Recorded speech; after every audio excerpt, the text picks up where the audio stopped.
Hello, my name is Jamie. That's Chris. That's Nathan. How's it going? Yep. And welcome back to Industry Standard. This week we watched Arrival. It's a movie about when aliens come down and we're trying to find out what their purpose is. That's the run of the movie. Nathan, go first. I think it's easily the best first contact film ever made, and it's definitely up there as one of the best sci-fis ever made. I love this film. It's up in my definitely top 20. Chris? Wow. Yeah, I wasn't expecting that myself, to be honest with you. Chris? I thought it was a good movie.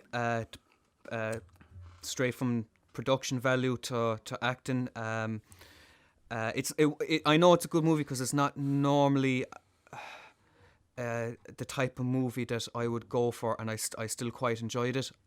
And we've a lot to talk about, but I thought it was a good film. So I actually thought it was a brilliant film. Like, this was my second time watching it, and honestly, it just goes to show that I just did not appreciate it the first time I watched it. It definitely needed a second watch to just actually properly get it sink in and just realize what this movie is. And it was really good. I really enjoyed it, every moment of it. Like, It's a good film. yeah, it is a good film. Directed by Denis Villeneuve, who also made films like Prisoners, Blade Runner. It's his most recent one, and he has Dune coming out. Should be this year. Yeah, looking forward to Dune now, I must say. It starred Jeremy Renner, Amy Adams, and Forrest Whitaker. Amy Adams, probably the only one of real note who stuck out, I think. Yeah, I agree. Because like I was never really fond of Amy Adams until I actually saw her in this film. I know if she's had a long career, but this was like the one film for me that just really had her stick out. Dude, you never see Enchanted? I have seen Enchanted, but Yeah, she's fucking amazing in Enchanted. What are you talking about? I thought Renner was she's- excellent as well now, to be honest, lads. We'll get into it, but he was, of my few criticisms of the film, he's one of them. Really. oh, okay. Yeah. And we'll get more into that. Yeah, of course. Myself and Jamie have said that we liked the film, so we'll kind of hold ourselves back for a few minutes, and we'll let Chris kind of discuss what he liked or what he didn't like. So, Chris, make the case. I think it's a good film. By no means do I think it's a bad film or an overrated film, because it's a film that's got a lot going for it. The cinema, no wonder, because I didn't look into that, but the cinematography is just absolutely excellent. The constant movement shots when it's needed. The editing is excellent.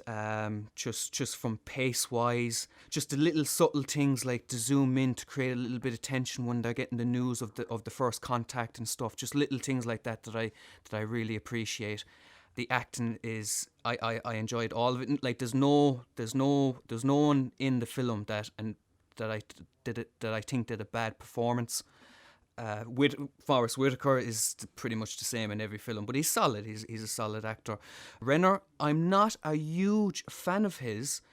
Sometimes I think he's either over the top or he's a little bland, and I actually thought he fitted that role. I thought he was good. I enjoyed him in this, and Amy's excellent. The sound design is wonderful. The whole lot, even little things from when at the start of the film where they're in the spacecraft, or the aircraft, the army aircraft, and we go from the helicopter, the extreme noise to the transition of the extreme noise in the aircraft to her putting on the headphones and then them chatting and stuff. I thought it was just really, really well done. Of course, the design of the aliens themselves and inside in their own aircraft and stuff, I thought was really, really well done. I was invested in the film from start to finish. Film won Oscar for sound editing. Did it? Oscar it won. Okay. Really? It's the only Oscar it won. Was it nominated for anything else, or? It was nominated for Best Picture, Best Directing, Best Adapted Screenplay, Cinematography. And I think just before that I was going to mention that I enjoyed the story. As I said, I was invested in it. I wanted to see where it was going. Definitely for the first half or more of the film, I was like, I'd agree with you. I was like, this is possibly one of the best, if not the best, first contact movies I've seen, and which is I may be a bit strong in saying it's probably not an easy thing to do because we've had so many first contact movies over the years and all different styles and different approaches and stuff, but I was like, I really, really enjoyed this. But I thought when we got to the end, I was like, okay, a little, I don't want to say complicated, but I thought I was just like, so I could probably understand why some people would get to the end and go, oh, it's not what I wanted, that's not the twist I wanted, or the way the way I wanted the film to go. I'm not saying it was a letdown. I was just kind of like, oh, okay, I wasn't expecting that. For me, I thought the film was about perception. Of time, human perception, mostly time, but of course about language, beliefs, all that kind of stuff, and how little control we have over things really in life, if that's a fair assumption. Yeah, it's a very non-linear story, which is obviously what the whole film is about and what we learn about the alien language and so forth. Which is why I personally I really like the editing of this film, because of the way it's very non-linear. Yes, definitely. From the even the big twist at the end of the film is set up from literally the first scene. Yeah. Where you don't know. So to break it down, at the start of the film, we're led to believe that she had a daughter who had died. Yes. Of cancer. But by the end of the film, because of her perception of time changing because of the alien language, we learned that she will have a daughter who dies of cancer. Yeah. So it's something that it's to happen. And when I first saw that, I thought, I've never seen anything like that in cinema before. Mm-hmm. You have to be very, very careful with the placement of those scenes. Yes. And that's where the editing really shines. If you're going to do a story like that, you need to be very careful and precise of where these scenes go, so it doesn't disrupt what we're trying to accomplish here. And I think that was an excellent part of the film. And there's a lot of hints. Once you rewatch the film again, there's a lot of hints of what the eventual twist will be, especially in visual story making. We see the use of circles and circular objects a lot in the film. And in that opening scene of her in the hospital, you actually see the whole hospital is a massive circle as she's walking down the corridor. So she's literally walking a circle. So even in terms of visual story making, this film has that. We'll talk about a few more things, but Jamie, what were things that you liked or maybe didn't dislike or disliked? Yeah, well, you kind of like took it away there with the editing, because I was going to talk about the editing as well. But yeah, it really just blew me away in how they and how they they laid it out for everybody, because the way I saw it was, we were seeing the her with the kid, right? And obviously they made it think it was the past. But the way I saw it was, we were seeing that future, right? Before she did. Like, she didn't start seeing that future until she started learning their language, from what I saw. Yeah. So like, that was kind of interesting that we kind of knew something before the actual main character did, They actually use an effect called, in Jamie, we learned about this, the Kushlov effect. Yeah. Do you remember? I remember. It's when you it's when you have one shot and it's disconnected, but so be a shot of a man looking at a child. It's the same shot, and he'd look like he was nurturing and very, just watching the child, and then you'd cut to a shot of of him staring at a woman, the exact same shot as the first one, and it would make him seem as if he's a pervert. But the film does that, where it opens with Amy Adams walking up the stairs after we've already seen her going through the loss of her child, and then we cut her in the in the college campus, Yes. and our perception as an audience is, okay, well, now she's lost her child and now she's sad. Yeah. Which that isn't the case, which I thought that was interesting. Yeah. It brings a And lot of stuff like that into the film. it did very well, and in like the production design kind of way, as well as how the world would react to something like that. You know, everybody would Oh, just yeah. leave everything and then completely focus on this. And I just Yeah. loved when the movie started looking into like media in all aspects, not just the news, but then online podcasts as well, talking about Oh, with conspiracy theories. Yeah, yeah. the judge, the Yeah. Alex Jones, Rush Limbaugh fella, yeah. Yeah, yeah, and then the soldiers listening into them, and then them attacking the aliens as well. Going like, man, that was brilliant. It was really good. But speaking of production design, I had actually only noticed it this time, and I don't know if you noticed it as well. But the design of the actual spaceships, what did you think they looked like? Quartz, like black quartz type deal. But in terms of the ship as a whole, you just thought it looked like a normal stone. If you're referring to the part where they approach the ship for the first time and they start to touch the outer part, Well, no, just the ship as like the ship as a whole. the ship is The whole ship. like the oval shaped design of Yeah. it. No, I don't really have any opinion on that. It didn't remind me of anything. What about yourself? I've watched the film a few times. This I think my third or fourth time watching it, and this is the first time where and I don't know if it was on purpose. I thought it looked like a tongue, like a human tongue. Oh, okay, I get what you're saying. Oh yeah, Yeah. that's I good. don't know, and I don't know if that was on purpose or it's just something that I saw. Yeah, very good observation. I wouldn't have ever looked at it like that. Definitely something to look.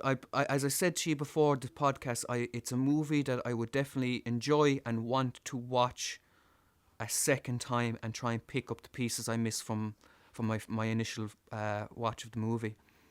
It's a very rewarding film to rewatch. Can I ask, where did you find like that? Like, was it when they turned to the side, or just like straight away when you saw it? It was the first time they show it in the film.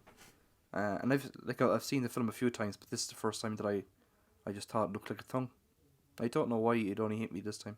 It's definitely something I'm going to keep an eye out for the next time I watch it. Anyway, to be honest, I can see myself watching this movie again over the next week. Do you have anything else to talk about in production design? Oh wait, we haven't even the actual language of the aliens. Yes, We haven't talked about that. The visual language. Yeah. It's incredibly unique again. and Not detailed. something that I've seen. Yeah. It's there's literally an entire alphabet that they seem to have created for the film. It's not something that you would see in any other sci-fi film. You look at something like Star Wars, Star Trek, or whatever. A lot of the alien language in that is just squiggly lines. Yeah. With not a whole lot of detail, but you could see that there was a lot of thought put Yeah. into Definitely. the linguistics of this film.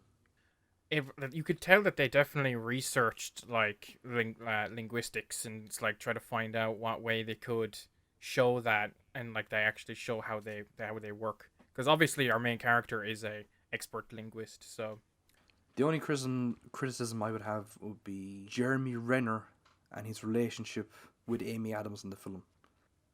I don't think Amy Adams or Jeremy Renner had much on-screen chemistry. That could just be me. I don't know what you feel about that. no, I think I don't think you're wrong in that instance, because I remember watching this for the first time and I never actually believed that they were in a relationship until like the very end, where like you actually find out that he was the husband that she was thinking of and whatnot. But yeah, speaking of though, I thought it was really good when at the very beginning when she was handing off the daughter to someone, that the person was completely out of focus, so you wouldn't even know who it was, but it turns out to be him. It's good. I kind of liked the relationship. No, maybe it wasn't given the attention it needed, but I kind of liked that he came across as a little bit arrogant when they first meet, and that she was a bit like, 'cause at first she's kind of like impressed that he's reading her book, But then when he says that she's wrong, she's kind of like, oh, he's a bit of an arrogant asshole. But then they kind of they have the same beliefs and the same outlook in the situation that they're in, which kind of brings them together. And I think maybe it's not that it's rushed, but it's got that kind of feeling because we get the whole bit at the end where she gets the realization, or like she finds out that, you know, that this is the person that she's going to fall in love with and have a child and stuff like that. So it's kind of almost anticlimactic for something that wasn't given a chance to build. But I liked it. I thought it was definitely there. Yeah, like I don't think necessarily the actual love story is that bad. I think the film knows its strengths and it knows that one of those strengths isn't the love story. Yes. It's not necessarily bad, but it has more interesting things that it wants to say and show to an audience. It's not a big thing. It's not a major thing. It's very nitpicking. Because it's not what the film. Well, no, it's not a major part of the not, film. No. Yeah. No. Sorry, Jamie, what were you saying? I was just gonna agree because when you do see the chemistry between the two of them, it's more of a friendship than a relationship, if you know what I mean. You know, between the two of them.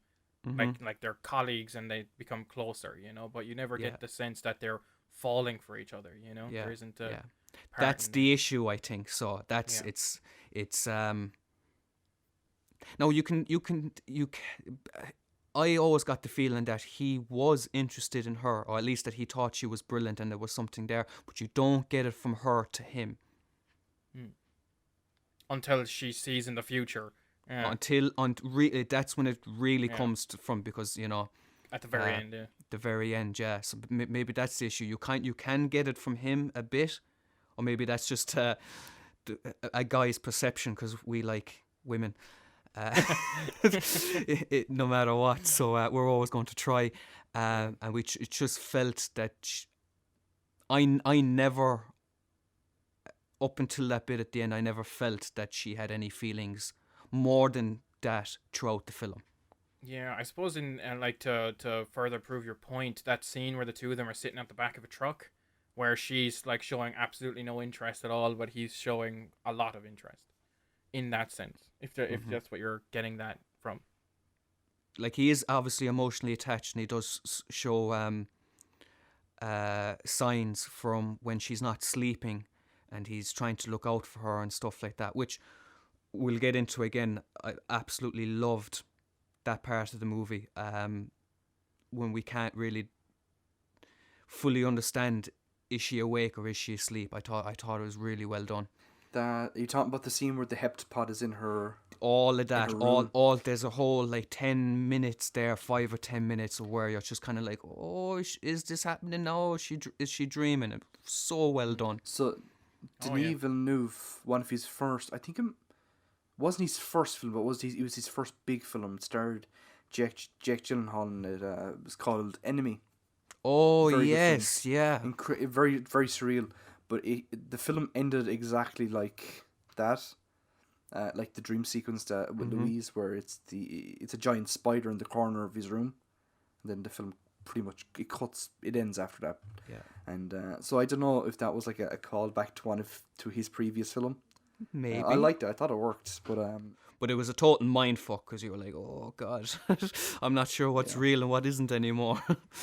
Which is kind of the case throughout the whole film. You don't know exactly. Especially at the end, you don't know really what took place when. Mm-hmm. Yeah. Because the film is very much time is, you know, secular and. Yeah, and I think that was down to Amy Adams' performance as well. Like when she's there going through what I think was the symbol for human, she's just like drawing the lines, trying to connect the dots, and she starts seeing her and her daughter, but it's like it's played off in the way that she's just having a flashback, you know, a daydream or something. Yeah. It's really good. Yeah. I don't. Off the top of my head, I couldn't really think of another actress that could have played that role. No, I'd agree with you. And again, probably the editing or the storytelling of where you assume that we assume that she lost a child, that she's a strong, single independent woman that's also a linguistics professor at a university and stuff, and she comes across as a very strong person, and but then that changes when with the first contact, and now she doesn't know what to make of things, and she's actually frightened, especially when they're trying to get from the lift onto the spaceship, and she nearly has a panic attack and all of that. So I don't think could picture any, and then she becomes a strong woman again by with the sudden realization of what she needs to do to not only keep the job and make this work and be the person who cracks the first conversation with the aliens, and then taking on the role of fully understanding what is about to happen in the future and what she needs to do. And I think, I agree with you. I don't think I could picture any other actor, female actor, that could have brought that emotion to the film. Now, and on the same point, as I liked Renner, I wouldn't be as critical as you guys, but could they have got someone better for the role? Is another question we could talk about as well. George Clooney, why not? No, you don't. No, you don't want to bring in an actor that's going to overpower Amy Adams' role. True. So you need someone very bland and milquetoast like Jeremy Renner, who is as interesting as a grey wall. Yeah. I'd agree. I always felt he's either over the top and makes a balls of it, or he's bland, and I don't have any connection with that character he's trying to be. Have you ever seen him in Tag? That movie, the comedy. Absolutely not, Jamie. I thought he was very good. I thought he was very good in that movie. To be honest, I've never even heard of it. If that's a bad thing, I don't know. No, it's fine because it's nothing huge or anything like that. It's just a slapstick comedy. It's nothing massive, but it's actually I like slapstick. It's actually really fun. Jeremy Renner, Slapstick. famous for his slapstick Yeah. comedy. I know it's not it's not exactly in there, but he's good in it. I hear he's the next big star for Saturday Night Live. Yeah. He's look, Jeremy Renner should just stick to firing his bow. And to be honest, I don't even appreciate him in that role. I never liked him. Never connected with that character because of him. Yeah, but nobody did really, because they really tried hard for people to connect with him in the second one, but that was. I liked him in the second one. That's with the family. Yeah, and Avengers too. Yeah. It's the only good part of that fucking film. I just didn't care about him. Anyway, we're kind of. Yeah, we're going off track. Yeah. But let's talk about the heptapods first. Okay. Because I think you need to talk about them before you get into cinematography lighting. What do you think of the design? For an object to really freak you out in a sense that oh my god, what is that kind of way, then yeah, it was really good. But for something to understand, if you're looking at you don't really see any eyes, you don't see any mouths, and it's I don't know. It was really hard for me to believe it, but then my head goes straight to octopuses as well. There could have been other things around we just didn't see.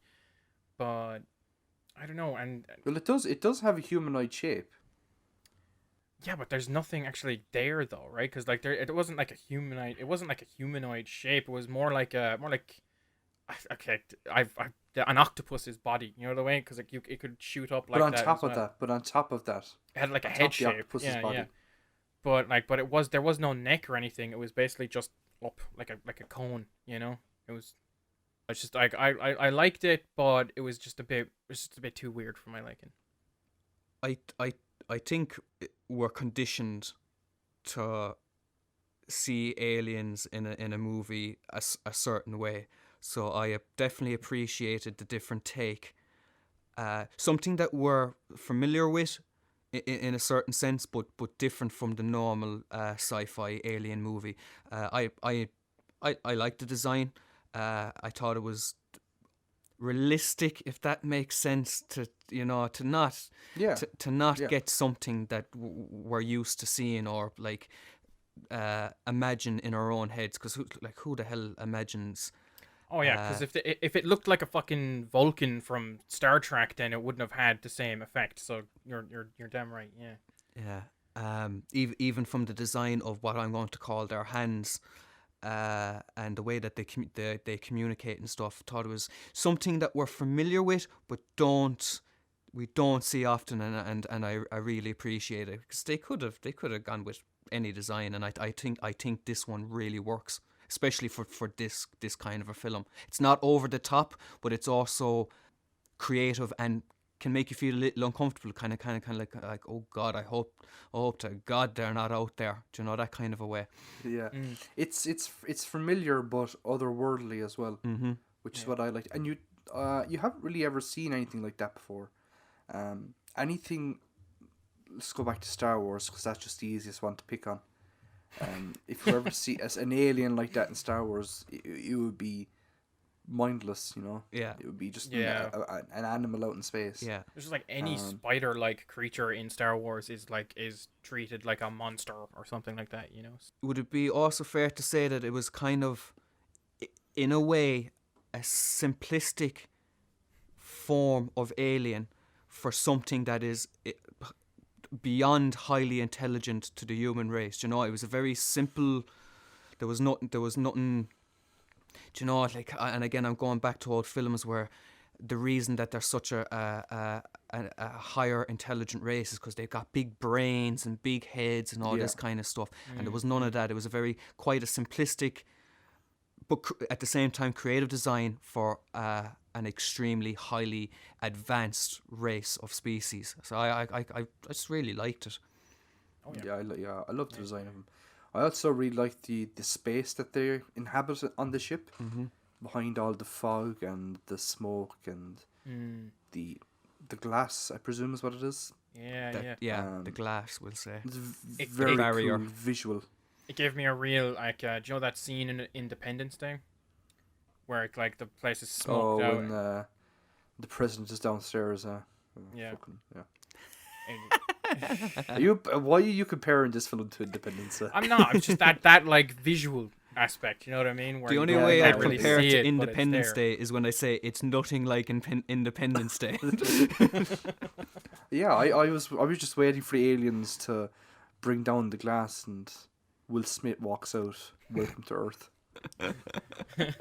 kicks That's what I one was of waiting for. Yeah. But yeah, no, everything about the aliens I think is fantastic, from their design to their written language. It's incredible. So I'd agree bouncing with off of that, yeah. So bouncing off that, now we'll talk about cinematography, which I don't really know what you can even say about it, except that it's fantastic. It is Yeah. absolutely fantastic. Yeah. What stood? What was the first? Can you recall the first moment of the film that made you go, okay, this is shot lovely. Now I'm going to enjoy this. A very simple shot. It's when Amy Adams has returned to her house, and she has, the big glass windows looking out onto the lake, and we push in slowly, and she's on the phone with her mother. That was the first shot where I was like, geez, this is just incredible. There was a shot, like I spoke about it earlier on, but there was a shot earlier in the film with her walking in the hospital, and it was all circular, but that comes down to, I think, more production design. In terms of just pure cinematography, the shot of her in the kitchen was the first one. How about you? I was pulled in straight away when she arrives at the university and she addresses the class, and we get that lovely spin around. It's not too fast, and it's just massively done. Where you get to see her, get to see the class, and then the phones go off.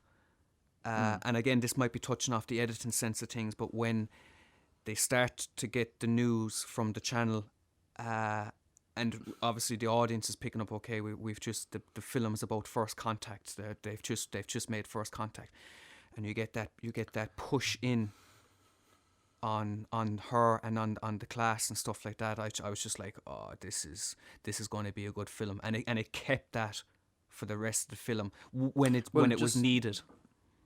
So going off of that, I think what helps with that scene that you're talking about is it's the first time she hears that there's been aliens, Yeah. but they don't show them. They don't Exactly. show the spaceship. Exactly. And that's brilliant to hold off. But it's building 'Cause it tension gets from the your- looks on their yeah. faces to the movement of the camera, all the editing, whatever it was. It's building this. Oh god, it's a bit of suspense. Yeah, it has And your it mind never racing as to what to be. Yeah, and it never breaks suspense because, as you said, you don't see the pods, you don't see the alien, none of that. You're just hearing everything. The film uses negative space very well, I think, in the frame. It's not afraid to just leave parts of the frame completely empty, Yeah.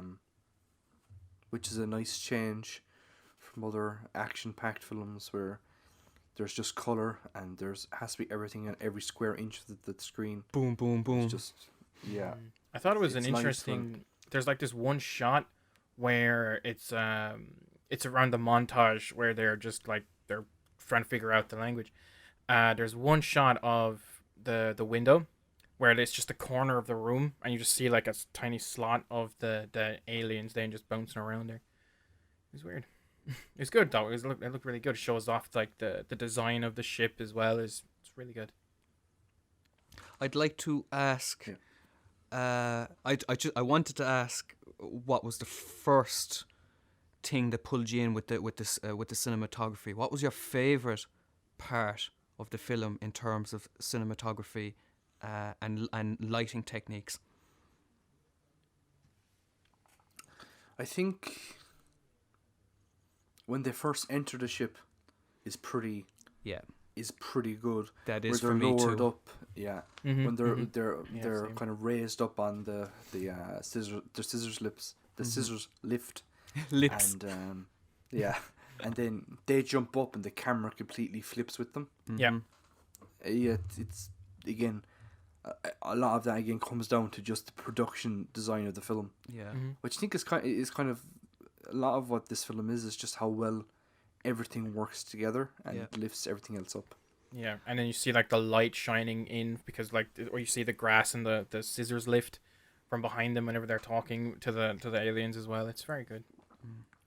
I really, really enjoyed the part where they touch the spaceship for the first time, and because they're underneath it, everything's just so dark. You've got very little going on. You just see the little details of the ship, and I think it's Renner's hands just running along it and stuff like that. And it's a very, you feel almost trapped. You feel very kind of like packed in and dark and stuff. But then it cuts to the shot where you actually see how bright it is outside. You see the green grass. You see the sun kind of shining in and under that. I just thought it was a wonderful shot. Thought it was very well done there. We went from very, very closed in space to quite open then straight away. Like, There was actually there was another shot actually. It was when they were going away at the very end, where like they kind of dissipated. There was one part in particular when they were doing that was when the ship, it was like a stormy day or something, and it went up into the clouds, then dissipated, and it just like disappeared into the clouds. It was really good. I kind of wish they did the same with the rest of them, but yeah, it's good. another thing to bring up is how about when Amy takes it upon herself to go in the pod and go upon the ship herself on her own, and you get the whole the fog and the smoke and everything. Now, I thought it was a bit weird there with did the you- because was she you can go. did a little bit look a little CGI'd or something? Yeah, her hair her- looked really CGI. I didn't. Some, Yeah, her something face looked as well. something Yeah. looked a little off, but it's still a wonderful scene, wonderfully done.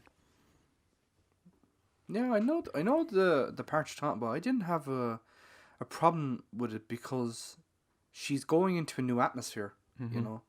So she goes into the part of the ship where the aliens are, Yeah. and they kind of explain it earlier in the film as well that they have to wait 18 hours between visiting the ship because the whole thing needs to Depressurized and stuff like that. Yeah. repressurize and compress because there's different atmospheres. So I didn't. I thought they'd set that up pretty well for when she actually gets onto that part, that it would look different and that she would look Yeah, different in it. yeah. It was more of a creative choice to Yeah. do that, to show the difference in the atmospheres. Yeah, because even when she gets on it, her hair is tied up. But the minute the smoke appears, it falls, falls down because down, yeah. obviously Yeah. it's a bit heavier. Yeah. So why do you think that they went? Because she wasn't. She was. Do you think she found it hard to be in that atmosphere, or do you think she was okay with it? Because obviously it was weird to be in, but she didn't look like she was dying from being in the atmosphere. You know what I mean? So why bother changing it? You know? Well, she was only there for so long, and presumably, when she had got onto the kind of the smaller pod that they sent down for Mm. her, obviously they introduced gas in there, so obviously the alien had done something to her before it entered her environment, so it wouldn't affect her as Ah, badly. okay. I didn't pick And up she's on only that. she's not But she's not in there. She's not even in there for 5 minutes, and she's back out. Like, fair. That's good.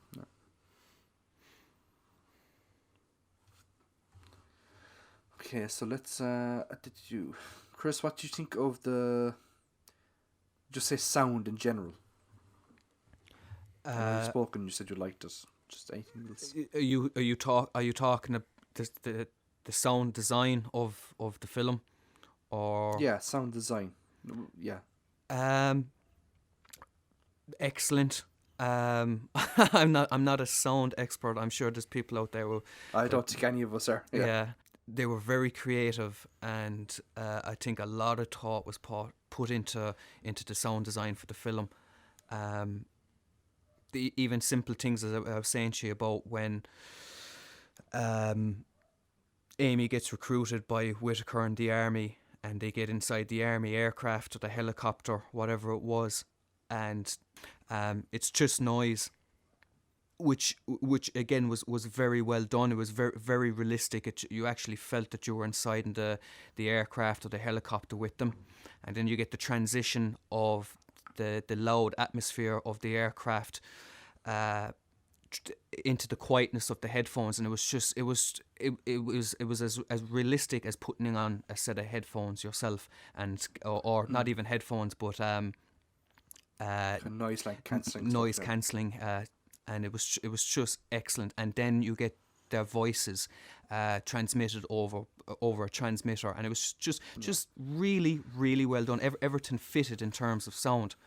I could talk for ages about the sound, from the dialogue of the aliens to so much more, but we'll go on to Jamie. Nothing that's not already been said, if I'm being quite honest with you.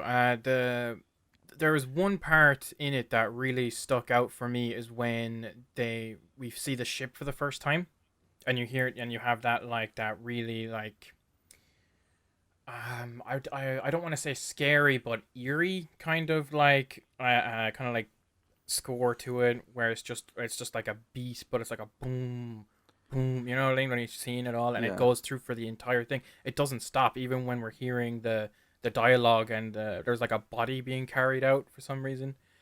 It was really good. Some been yeah. It's just because you brought it up about the soundtrack, a lot of the soundtrack is just atmospheric sounds.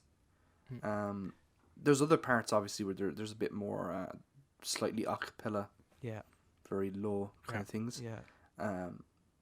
But in terms of the main score being mostly atmospheric, I thought that was a smart choice, because you don't really want anything that's going to overshadow your visuals or the story. That's not me saying that. I thought the music was bad or didn't add it, because I think the music actually added a lot to the feeling and the atmosphere of the film. Yeah, I totally agree with that. I think it's nothing that we haven't experienced before with sci-fi films, but it just fits so well for this film, for the reasons you said there. You don't want to. It creates the tension and the drama when it's needed, but it doesn't overwhelm the audience when watching a scene and stuff like that. It just blends in right. It fits with what you're watching on screen. And I like it's probably, obviously it's not going to be a score that people will talk about for years to come. It's not that kind of thing, but it creates what it's supposed to create within a scene. And I, as you said, I think it's a really smart choice. Almost every choice that Denis Villeneuve made in this film was smart. Yeah.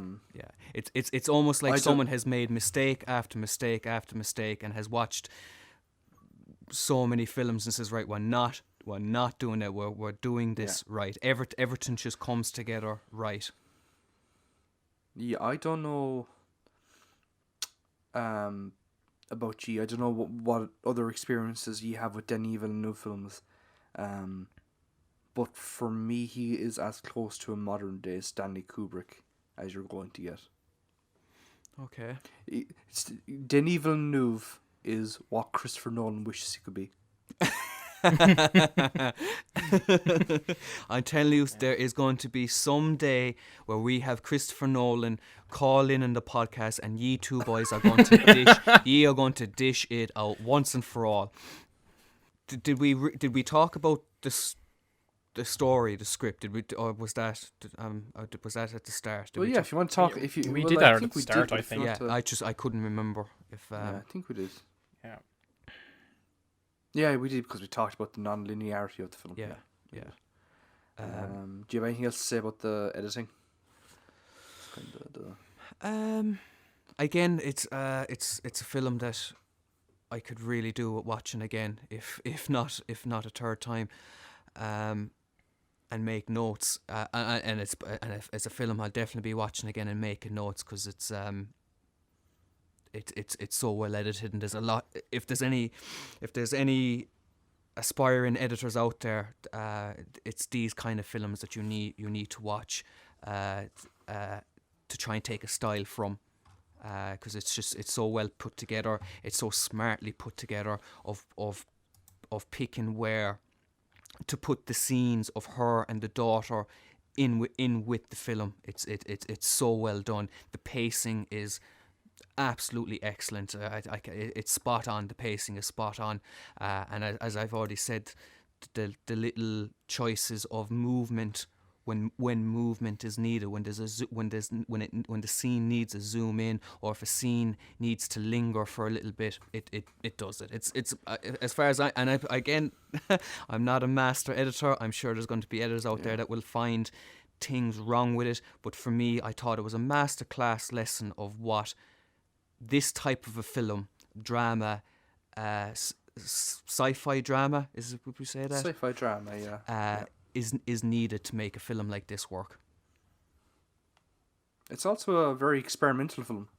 Which I don't think gets a lot of credit for, especially for a studio, a big studio film. Everything about it is experimental. Everything from the sound to the editing. I suppose the cinematography is experimental. It's excellent cinematography. Sure, but definitely the editing, the sound, and the story, very creative, very experimental, and as you've said numerous times, different. But even the CGI and the special effects are very good in the film because they're not used that much. Yeah. Which is strange to say when you're talking about a sci-fi film. Mm-hmm. It's very minimal. If they can do something practically, they'll do it practically. Yeah. They're not relying on special effects to make you enjoy this film, because it doesn't need it. Yeah. No, it doesn't. They could have Muppets as the aliens and Mr. Bean. Oh God, there's Christopher Nolan's next movie. Oh God, Muppets in space too. Muppets. With this film in mind, when did this come? 2016. 2016, and it's based on a short story. It's weird because I remember when this came out. I don't know about the people that you're talking to and all that stuff, but like I never heard much about this film at all. Oh, I saw it in cinema by myself. Was there many people there? No. Yeah, it's They're like probably this. watching fucking Deadpool or something.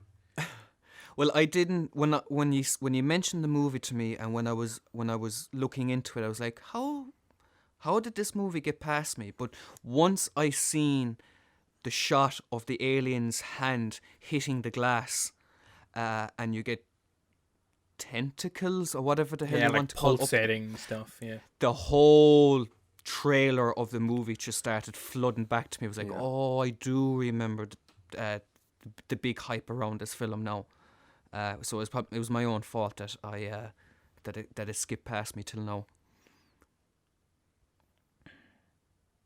What are you going to say, Jamie? You were saying.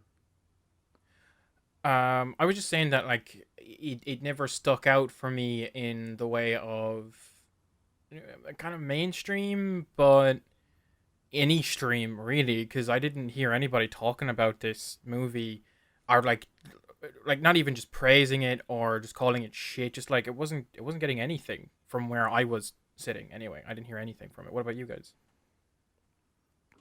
Well, I was a fan of the director, so I was waiting for it. So yeah. Okay. I don't really listen to what people say.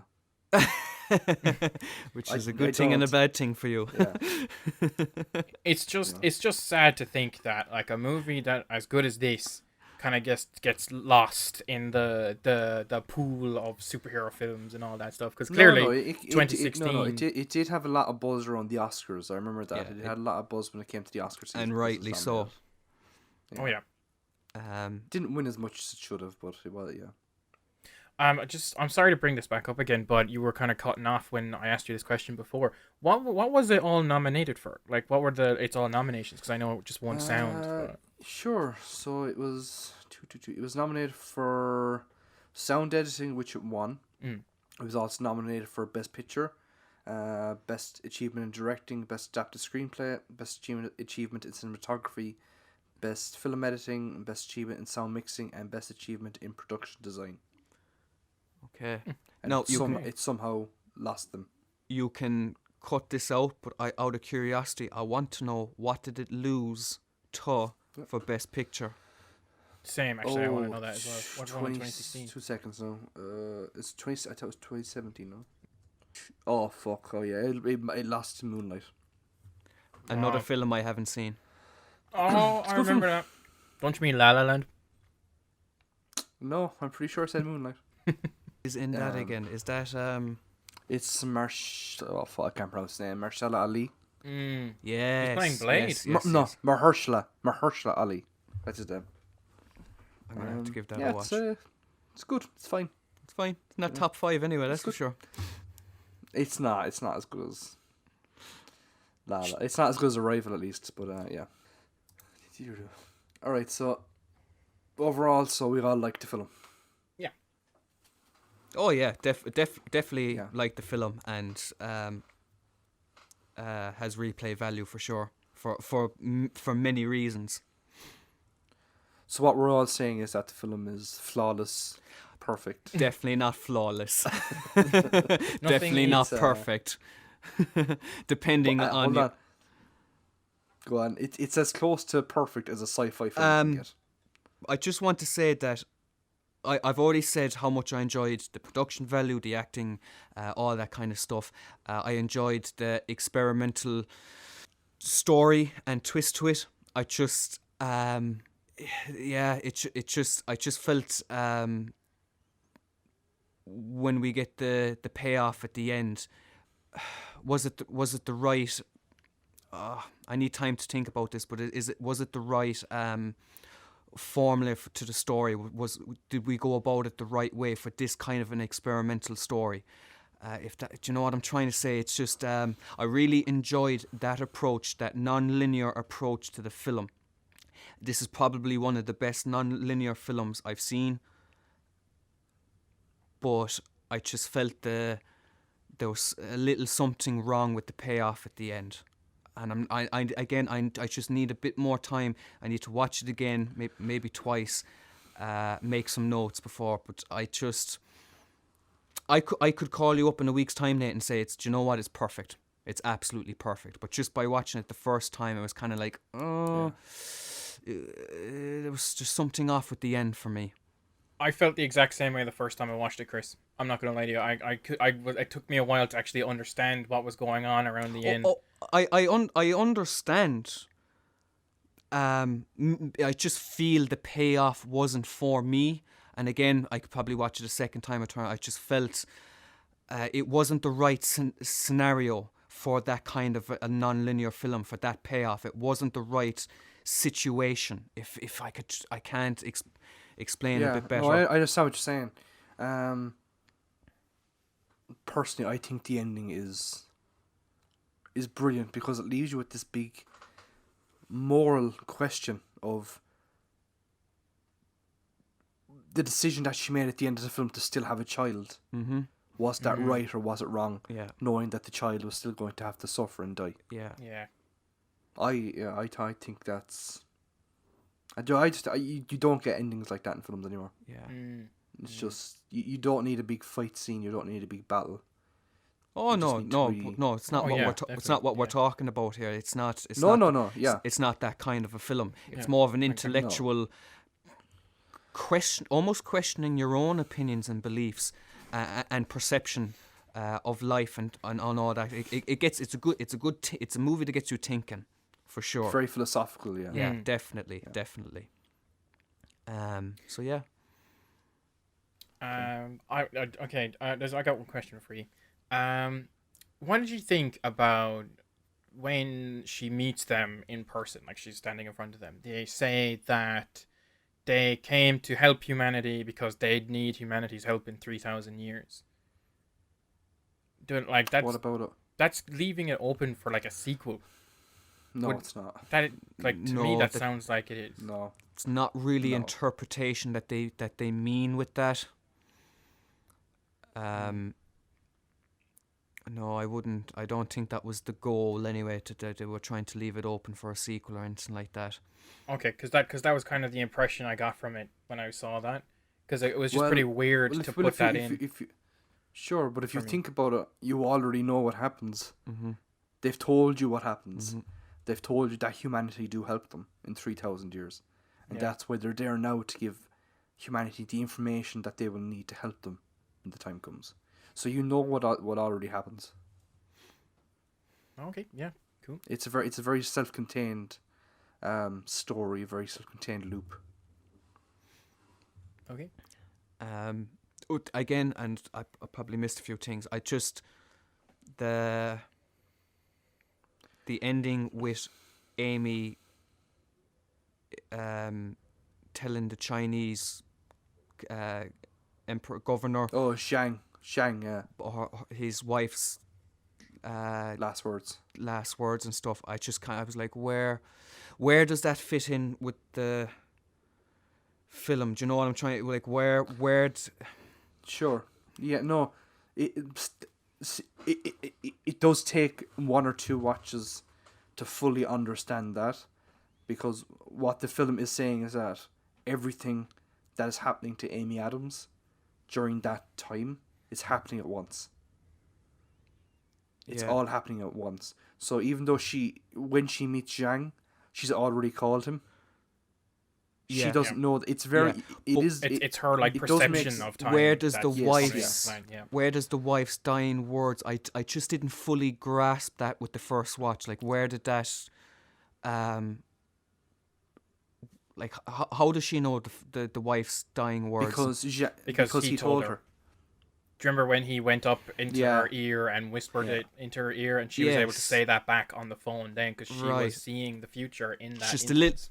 little confusing with the first watch. You're kind of like, oh, hold on now, like Yeah. where- Because Exactly. Yeah, it's playing with perception of time. yes, 100%. So that conversation has happened. That conversation is always happening. You know. Yeah. I get So you now. she has Yeah, that sorry. information as long as she can see forward. Yeah. Yeah, I No, get it's you. not. Like the film can be confusing, especially when it gets into like a lot of this theoretical stuff. Yeah, and it was really nicely done actually when it did it the other way around. Because the way when you're in that quote unquote flashback when she's having conversation with her daughter about a certain phrase for a group of people. A win-win scenario. A win-win. Yeah. But it was very good when it was done the other way. Because that was a bit weird at first, but then you understand what happened then at the end. So it's good. Well, I think that's kind of that was the first big hint in the film. Mm-hmm. that time was not being played in linear fashion. Very easy for to not pick up on bits. They're quite subtle, but right there in front of you when you look back at it. So yeah, this for me anyway, this film definitely has a couple of watches for me anyway for the next. I as I said, I think I could watch it again now this week, and I probably will watch it again now this week. You'll get something after. You'll get something out of it every time you watch it. Yeah, yeah. Easily. Which question: how many times have you watched it now, Nathan? I want to say this is my 4th or 5th time. Okay. Wow. I love this film. Yeah. Yeah, I really like this film. And did you actually get something new out of it every time you watched it? Like some things you just didn't notice? Well, yeah, this time I thought the ship looked like a tongue, Mm. which kind of fits in with the theme of language in the film. I don't know if they like I said, I don't know if that's intended, but Okay, so it's a good film all around. like I said, the only big thing I'd have against it was Jeremy Renner. I don't even think he's that bad. That's really me nitpicking. Yeah. Yeah. This is a 5 out of 5 film for me. Like, Okay. Jamie, do you recommend the film? I would 110% recommend this film. It is definitely something everybody should see at one point in their lives. Chris? I think I'll be selective of who I would recommend the film to, because I think a lot of people wouldn't appreciate it for what it is. I would Idiots. You're very harsh. You're very harsh. I think I'll leave it with that. If you are a current film student or learning the film curve, whether it's editing, sound design, story, you have to watch this film. You have to you have to break it down and figure out why certain things are done, because you can learn a lot from this film.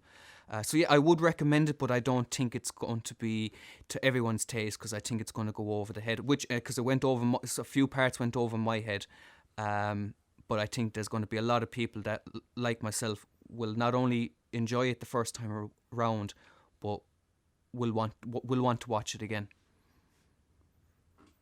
Yeah, I agree almost entirely with Chris.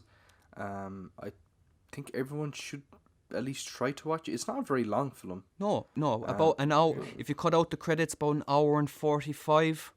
Yeah, it's a good film. Great film, some might say. Top what 5. What I would say, the only thing that I would add to what Chris has said and what Jamie said is, please don't watch it on a phone. Please don't watch it on a laptop. No. Please watch it on a big television screen and try to turn all the lights out.